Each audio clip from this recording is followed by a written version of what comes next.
Hey guys, in this video, I'll show you how you can create link or URL for your video without any app. So make sure to watch this video till the end and let's get started. First of all, open any type of preferred browser on your mobile device and search for Mediafire. Open the official website and tap on the Upload Files button.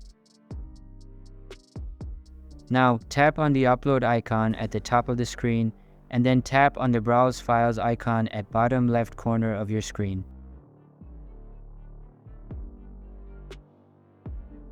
The uploading of the selected file will be started. After it is uploaded successfully, tap on the copy link embed right beside the uploaded file. Then go to any social media or chatting app and send this link to any of your friends. If they click on this link, you can see that they will be brought to this site where they can download the uploaded file anytime. And that's how you can create link or URL for your video without any app. Hope you like the video. Thanks.